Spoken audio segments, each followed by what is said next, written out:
What's up, everybody? Welcome to another episode of the Just Cruzing podcast. I'm on the balcony today, and we're talking Rams. To first start off, I want to talk about how exciting it is for us to first off be in the playoffs. Starting out 1-4, and then being able to still win the division. That says a lot about the team, the players, the coaches, believing in what is being taught and believing in the coaching staff and believing in each other. I think Sean McVay should be nominated for Coach of the Year, starting at 1-4, and then possible chance to go 11-6. That's just incredible, and it's unheard of. And you just kind of give it up to Sean McVay and his coaching staff.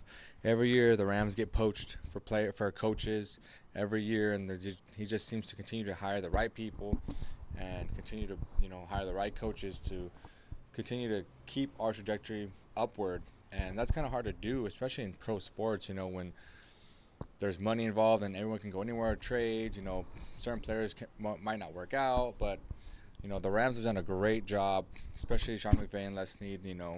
They've done a great job of building this roster from last year's draft class to this year's draft class, continuing to find players who are going to be able to make an immediate impact, and not necessarily have to, develop them for a certain amount of period of time and then get them involved. Even though you kind of think about some of the players now, like Quentin Lake, he wasn't an immediate starter.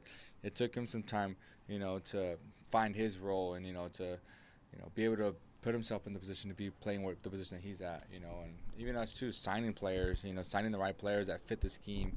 It's kind of incredible.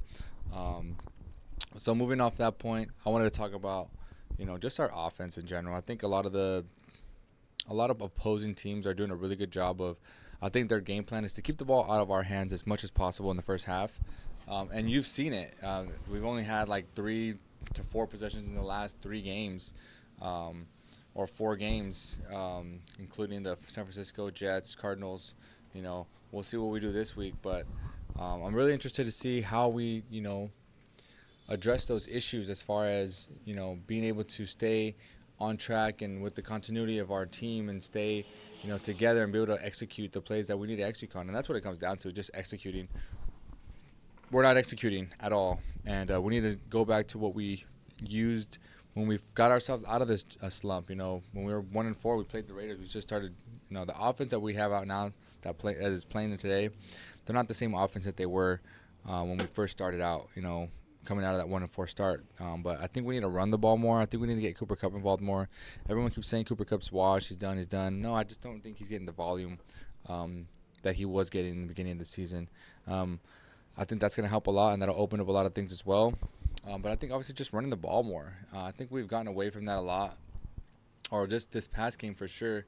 I know we ran the ball a lot against San Francisco because of the weather, and that's kind of why I discount that game a little bit, because of the weather. Not all teams can play the same kind of game plan that they want as if they're playing in a dome or they're playing in rainy conditions. It's just not the same. As well with understanding that we have a dog in Kyron who got snubbed this year, which is kind of unbelievable. I don't understand how he's not a Pro Bowler, but that's neither here nor there. But I think getting the ball to Puka as well, which is great. I know Stafford loves Puka. But also, too, we were a lot dangerous when we got Robinson involved, Tutu involved, Tyler Johnson involved. I know we got a lot of weapons at tight end who can block and can catch. You got Kobe Parkinson who can block and can catch. Tyler Higbee who can, block and can catch. I think Davis Allen's going to be the future for us eventually. But I think, obviously, when we have possessions, we need to definitely take advantage of the positions that we have. We can't just, always trying to go medium and throwing the ball to the same people. That's just not going to work. It's not going to cut it in the playoffs. Definitely not in the playoffs. And then looking toward actually even just looking at Seattle this upcoming game, I was hoping that Stetson Bennett would play. I know we want to win the game, but I think Stetson Bennett gives us a better chance to win the game, just because of his ability to move out of the pocket, to run. He's got a good arm. People don't think he's got a good arm. The only time we've ever seen Stetson Bennett is with a bunch of backups with players who are not even going to make the roster, and most of them didn't even make the roster. Their O-line is not the O-line that he's always played with. Is not the O-line that plays, regularly every Sunday.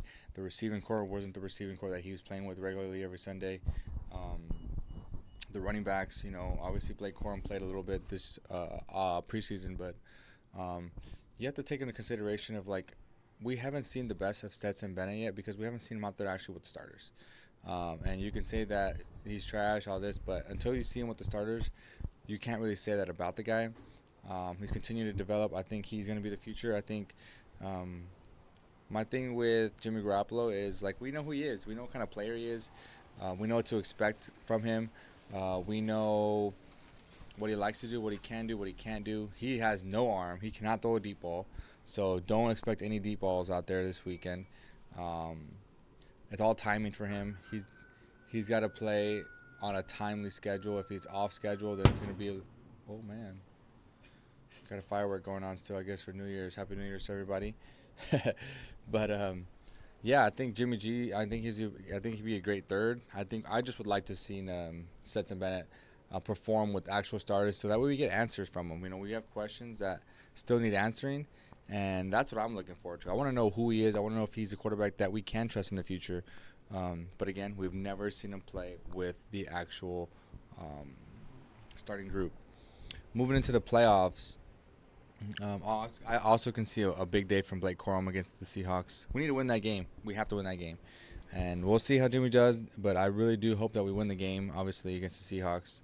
But it'll be tough because they're going to play their starters, and they're going to try to spoil us. So if we win, we stay in the 3 spot. If we lose, we go to the 4 spot, which we don't want to move to the 4 spot.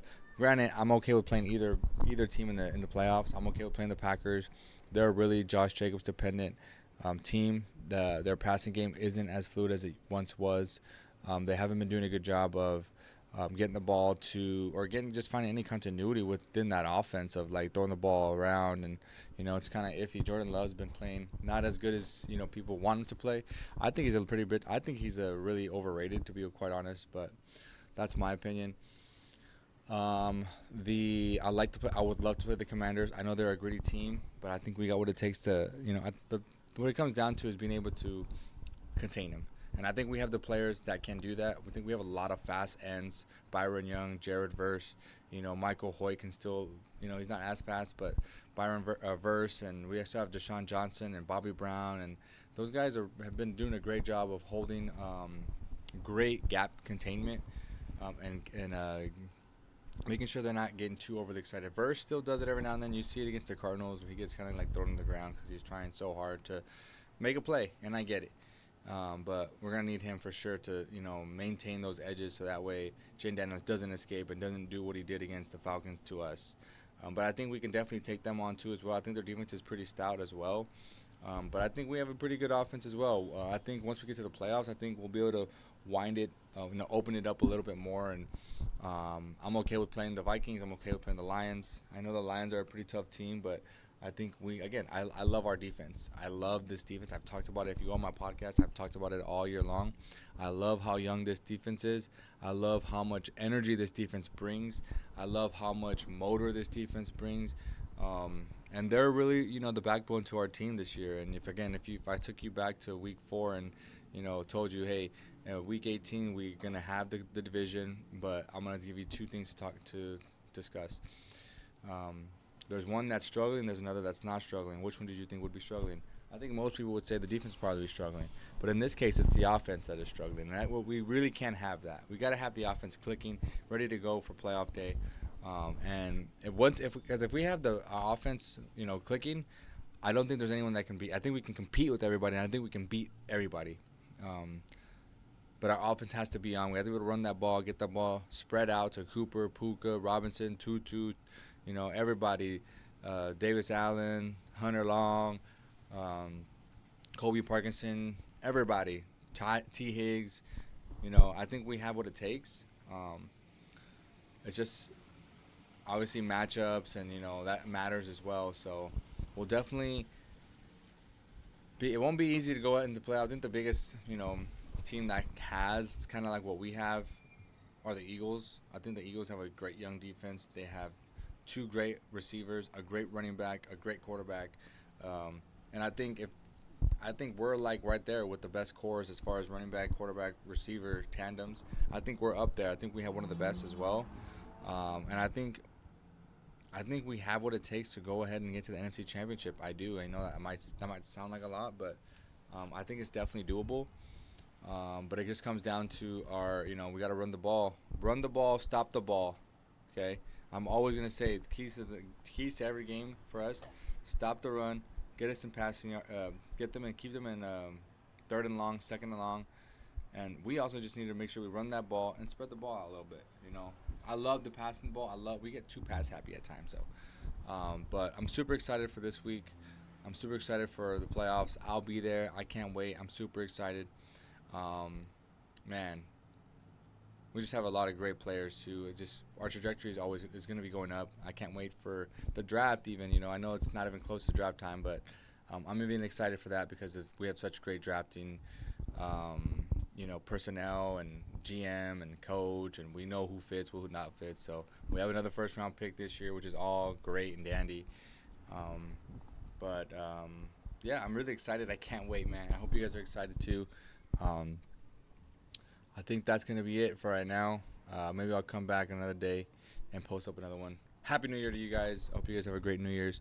If you want to go ahead and check out my podcast, I have a podcast called the Just Cruzing Podcast, same as my YouTube channel.